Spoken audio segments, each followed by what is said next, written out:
Hello, and thank you for joining us today to hear about, oh yes, our favorite season in Minnesota, road construction. My name is Kathy Ketcher, and I'm with eWorkPlace Minnesota, and we are so very lucky to have Kirsten Klein from Public Affairs at Minnesota Department of Transportation here with us today, and she's going to take us through all of the wonderful transportation opportunities we are going to have in the Twin Cities during this construction season. So she's going to give us the inside scoop on what to expect when you're expecting road construction near your workplace. She's got a great PowerPoint with a lot of good information, and we are going to be sharing this PowerPoint at the end of the presentation. So if you would like a copy of it, just send me an email at kkacher@clalliance.com. We're also recording this presentation, and we're going to post it on eWorkPlace Minnesota's website. So if you have colleagues that you would like to send to get the inside scoop, I'll have that information available for you as well. Now, along with the overall road impacts that are going to be taking place, she's going to share some very good resources that you're going to be able to use to help raise awareness inside of your organization. So you're not the only one that knows everything that's about to happen. And remember, this is an interactive webinar. I would like you to feel free to ask any questions at any time. You can use the chat feature, or you can unmute yourself and jump in with any questions, concerns, or complaints that you would like Kirsten to take back to MnDOT with you. So, sorry, Kirsten. That's okay.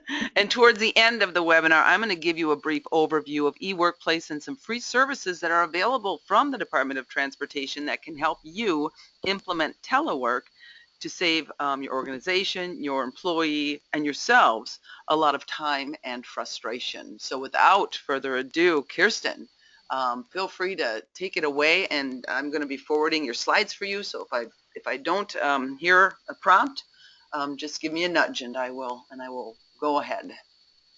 I can do that. And I like that you called road construction an opportunity, because sometimes it gives people a new way to find their way home, which is not always the best case for some people. And we do know that road work really does add a lot of time to people's drives, and we try to minimize it the best that we can. I focused on a few of our big projects that we're going to have this next year. Some of them are in year 2, but they're still going to have some pretty big traffic impacts. So we can start off with Highway 280 that we have coming up. That actually is going to begin in May this year, so just a couple of months away already. It's going to run through July. We always put that weather permitting thing in there, because sometimes schedules can be switched around a little bit when we've got some weather in the area, if you get too much rain or something along those effects, or if it's a late winter, which we're kind of hoping doesn't happen. It does delay some of our projects a little bit. Highway 280, if you haven't heard about the work that's going on there, it is between St. Paul, like through Lauderdale up through Roseville, so kind of starting just south of Como Avenue, and that is going to run up to 35W. We're going to have the ramps between Highway 280 and 35W. They're going to be closed and detoured for part of the project. We're also going to close Highway 280 north of Broadway Street. Now, this is going to last for about 6 weeks, so you're going to see a detour of 280. So we expect some of those surrounding roads to gain a little extra traffic, including 94, and we're going to get into a project on 94 in just a little bit. So some of those areas are going to be really congested, because there's a lot of work kind of going on around it. So it's going to be really important for you to know your routes before you go to some of those areas. If you're south of Broadway Street, we're going to see it a single lane in each direction, and remember, it's a pretty high volume route there, so you'll see backups, and it most likely will affect down to 94 as well. The ramp from northbound 280 to northbound 35W, it's going to be open during Rondo Days, which is July 16th. Other than that, that's also going to be closed for a time. And then the ramps at Como Avenue and Larpenteur Avenue are also going to close. So we will have signed detours that will direct motorists during construction. And if you go to MnDOT.gov, you'll be able to find a link to that project page, which will give you a little bit more details on that as we get a little closer to the end. Our next project that we have that's coming up is going to be 694. It is between Lexington Avenue and Rice Street. Now, this one we're doing some unique things with for people traveling through the area to try and keep people moving. We're going to have designated lanes for people to be able to exit in certain areas of the project. So it's going to be really important to know your route. We will have the project started with the final design last year. We do start that construction coming up this spring as early as we can. It'll likely start probably end of April or beginning of May is most likely the start time for that, but we'll need all the time we can get for it to go to work. It is a 2 construction season project though, so it means you're going to see this road work going on in this area all the way through the fall of 2017. And we're going to start with the westbound lanes, and then next year we'll move on to the eastbound lanes. I can give you a few more details on that project because as I mentioned, you're going to want to know what lane even to be in. So we're going to keep people in the left lane that are going all the way through the area, and if you have to exit along the route, you're going to have to be in the right area. And so if we go ahead a couple of slides, we can show the video that will show you how it will work to go through that construction zone, which is just a little bit unique way to do it. Okay, here we go with the video. Construction on Interstate 694 will start in the spring of 2016 and continue through the fall of 2017. You should expect delays during this time. Be ready. Know your route. MnDOT is breaking construction into 2 parts, rather than shutting down the entire highway while the new lanes are being built. This allows you to continue to travel between Lexington Avenue and Arden Hills and Rice Street in Little Canada. During construction, MnDOT will keep 2 lanes of I-694 open in each direction. Temporary lanes around the construction zone will keep you moving. Be prepared to choose a lane. If you are driving through the construction zone, follow the through traffic stay left signs. You will not have access to on and off ramps while in the left lane. If you need to get off the highway within the construction area, stay right, following the local access stay right signs. You will have access to on and off ramps in the right lane. Be prepared to choose left or right, or you will add extra miles to your trip. By knowing your route, you'll avoid dangerous last-minute lane changes. Stay safe. Be ready. Know your route. I actually, didn't they do something like that with Cedar? We did when we did Cedar Avenue last year. We did the River Bridge. What happened was we closed an entire direction down while we did painting, and so you could only go southbound or you could only go northbound for about 9 days in each direction.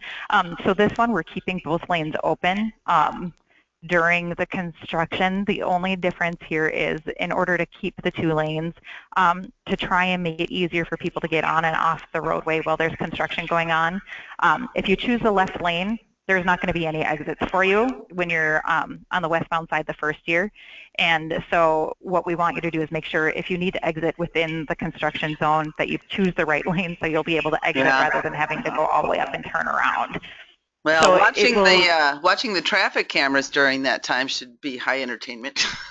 Yeah, exactly.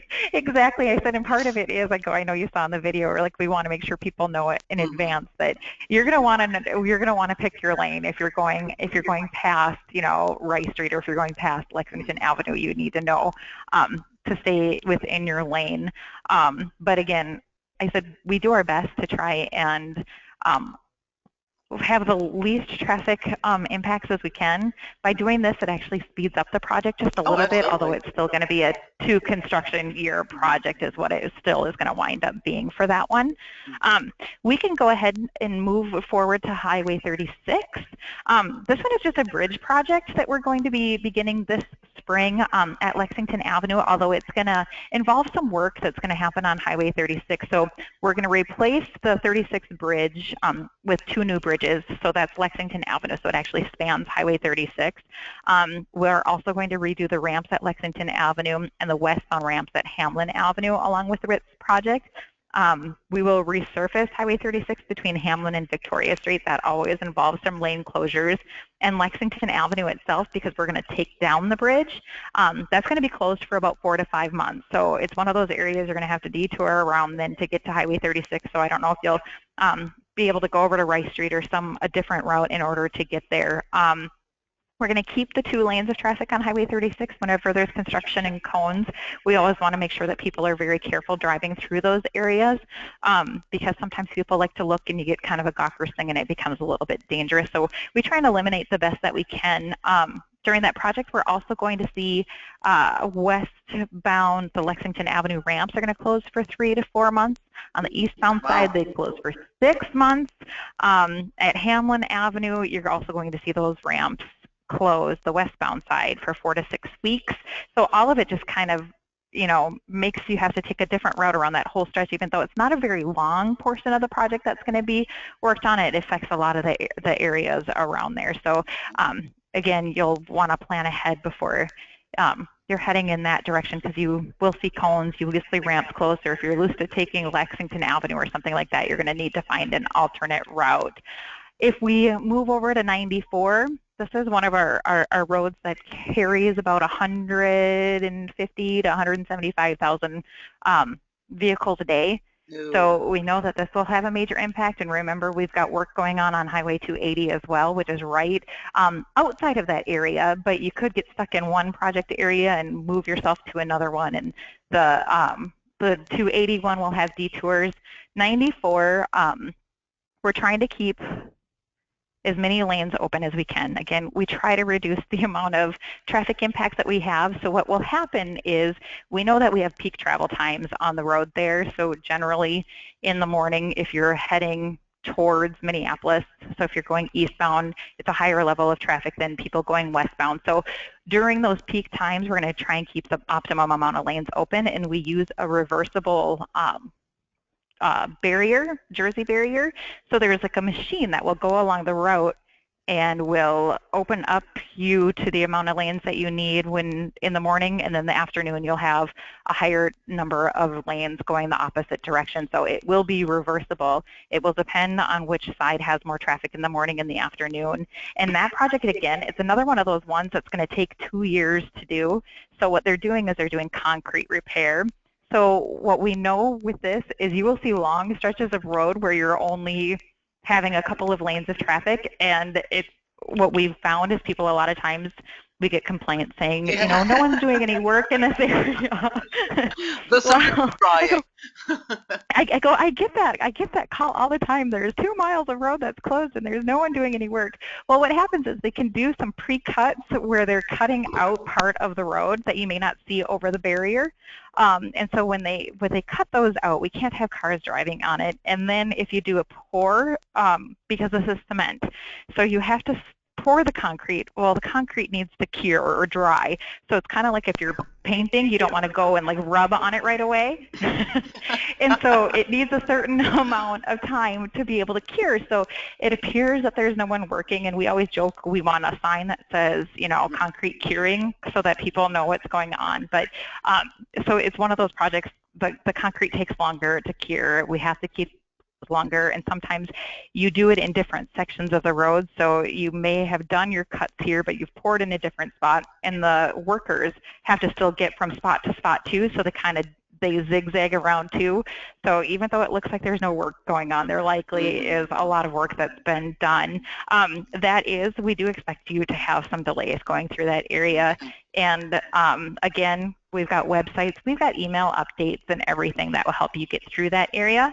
We can move on because 94, even before we get to this one between St. Paul and Maplewood, there is more bridge repairs that we have going on. So you're not going to have a ton of impacts on 94 itself, except for we are going to be demolishing the bridge deck of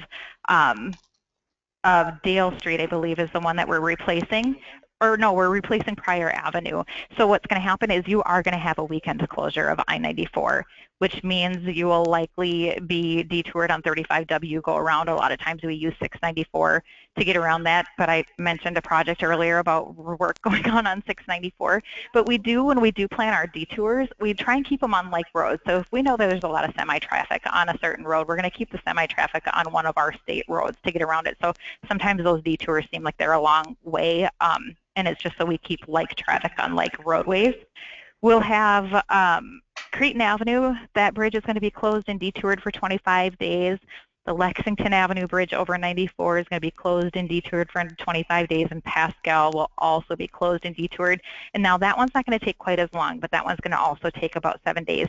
That one, again, as long as weather allows us to start, we're starting those projects in April. And the rest of those 8 bridges that are going to be done, we should have them done by October of 2016. And we can move forward if you're planning on heading over towards the airport on Snelling Avenue. Again, we've got the second year of a bridge project that we have going on Highway 5, and it basically goes from the river and it keeps going all the way up to like Edgecombe Road as you're heading into St. Paul there. And we will again move all the traffic to one side of the roadway while they work on the opposite side. You're going to see delays and you're reduced in lanes as you're heading through that stretch. So you're going to see some ramp closures because if you're all on one side of the road, we can't build those crossovers to get you to some of those ramps. So it's the ramp from Southtown Edgecombe Road to westbound 5 is closing. The Mississippi River Boulevard or Shepherd Road to West Highway 5 is closed.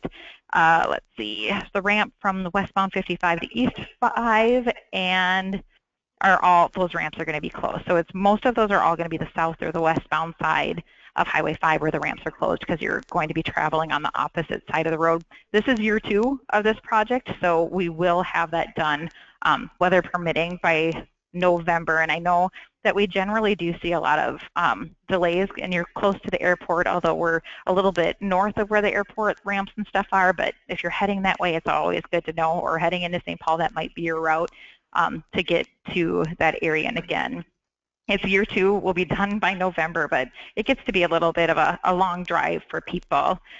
We also have another project on 494. This is also in year 2, so this should be done by this fall as well. Now, last year, this was a project where you, again, were reduced in lanes, that directional thing that I mentioned that is going to happen with 94. This year, they're not going to have to do that because they're traveling on the other side of the road where they already the done side created the new lane. Yes, exactly. So you're not going to have any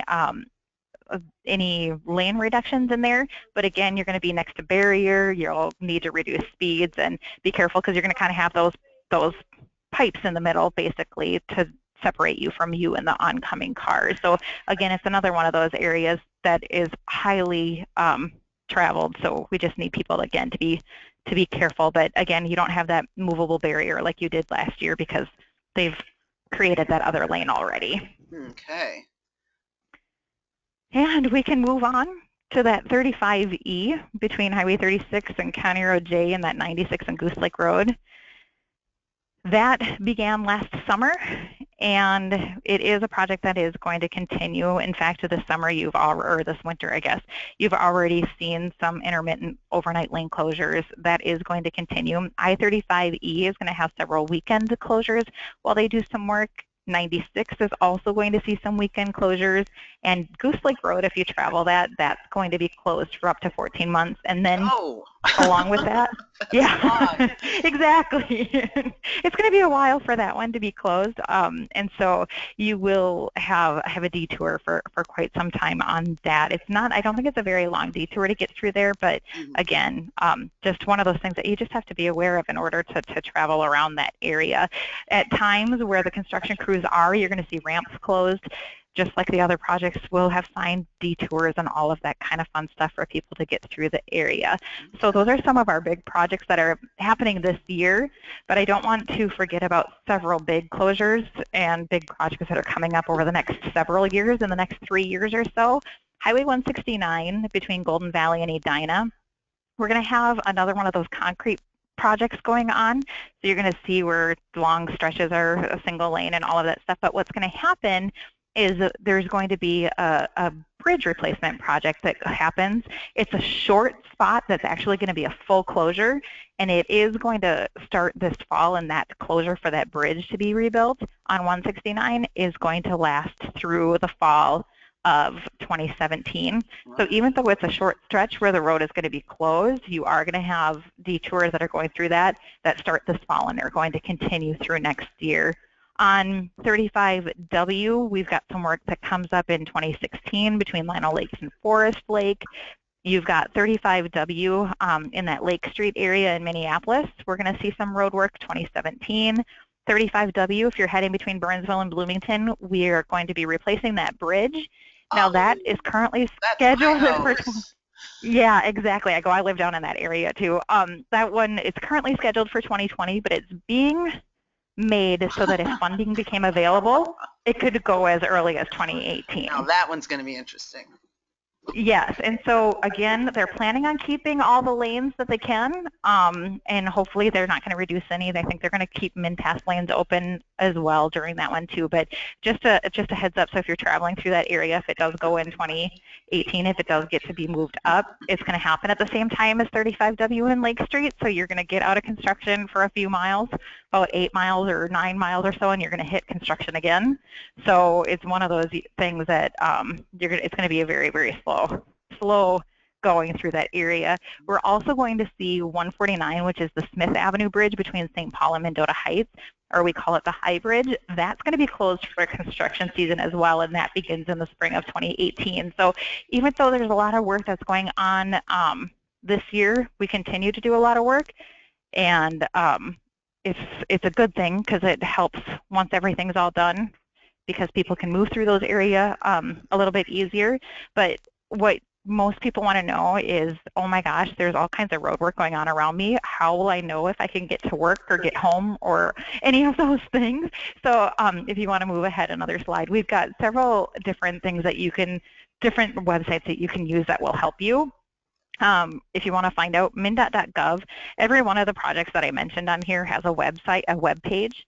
So if you went to MnDOT.gov, you can go to current construction projects and you will find any one of those, and it will list the road or the route. So you'd look at 169 or 694 or 35W, and you would be able to find a web page that explains all of that. For daily maintenance projects that we have going on or major construction projects, 511mn.org. You can go on your desktop computer, or you can do it as an app on your phone. It's a free app. It will show you when roads are congested, and it shows you if there's winter conditions you should be aware of. You can follow us on Facebook and Twitter, and email updates is always a good idea. With each one of these construction projects that I talked about, you can sign up for an email update, and you get directly to you if we're going to close a lane, if we're going to open a lane, or anything like that. It gets right to your own email, just specifically about the project that you signed up for. Wow. I hope that there's all kinds of ways you can find out, but it's also a lot of ways that you can be stuck in traffic for a little bit of time too. A little bit. You're so optimistic. Yeah. Well, thank you, Kirsten, for that really comprehensive information about what many of our organizations and us personally are in for during the next construction season.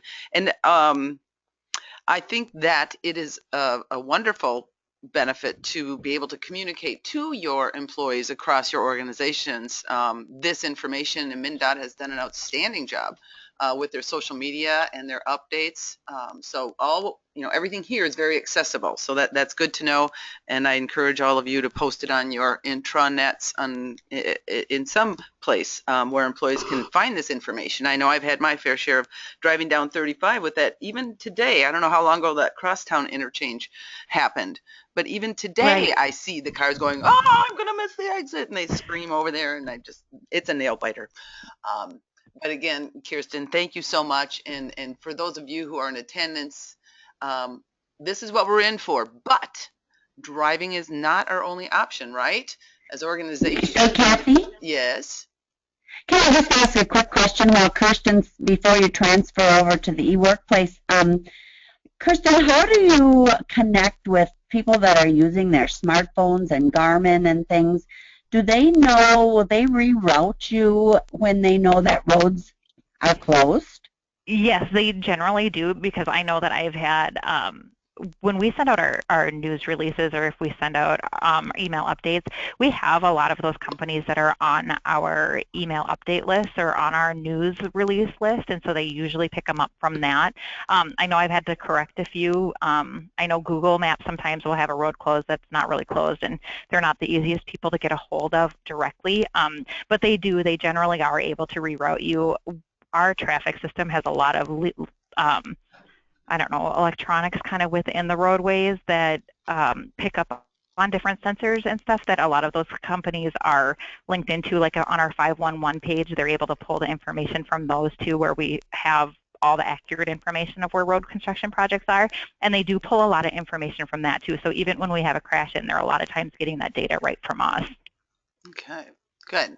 Any other questions for Kirsten before I jump into the information that's available at eWorkPlace to help you avoid construction altogether? Okay, so and I believe most people on the call are familiar with eWorkPlace. If you're not, this is funded by the Department of Transportation, University of Minnesota Humphrey Institute. Our mission is to help organizations design and implement telework programs. If you are thinking about telework or so afraid of the upcoming season that you're going to implement telework starting now, we can help you develop policies, create agreements. We have a lot of sample materials. We have case studies in case you need to share information with leadership to get their buy-in. We can help you with implementation, and we have training sessions for both managers and employees on how to lead mobile and dispersed teams. And we also have program evaluation tools that'll help you. Now, the greatest program, the tool that's available on our intranet is the Commuter Savings Calculator, and I've got the website up here, and I'm going to be sending out this PowerPoint to all of you. But this gives your employees the opportunity to log on, submit data about when they travel to work, how far they travel to work, what are they using, and it provides them with feedback on how much money they're saving by telework. And this also, anyone that participates of your employees that participates in the Commuter Calculator is eligible to win a $100 Visa or Amazon gift card.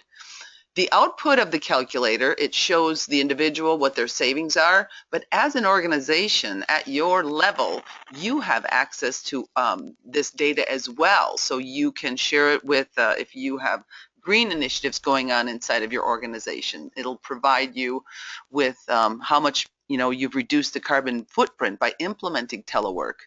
And within the calculator, we've added some questions that are pertinent to job satisfaction and engagement for organizations that are offering telework and for individuals who are taking advantage of it. And again, this information is calculated and provided back to you in a report that will help you understand the impact of your telework program, not just with a carbon footprint, not just with the miles saved or the dollars saved by the employee, but with an employee engagement measure as well. So if you are interested in participating in eWorkPlace or you would like more information, go to eWorkPlace-mn.com. Go to the website. You can bring in a consultant from eWorkPlace to talk with your HR leaders, or your facilities folks, or your employees at large. We just did a big presentation with all the U.S. Bank HR leaders across the organization, talking about how do you implement telework inside the organization. There's an opportunity for you to sign a letter of intent to participate and be recognized for participating and helping the state of Minnesota reduce traffic and reduce carbon footprints. And you can also receive a number of different customized services, including training, like I said earlier, for managers and employees as well. So let's see. Ooh, look at our timing couldn't be better. We are at the top of the hour. Does anyone have questions before you move on with the rest of your day?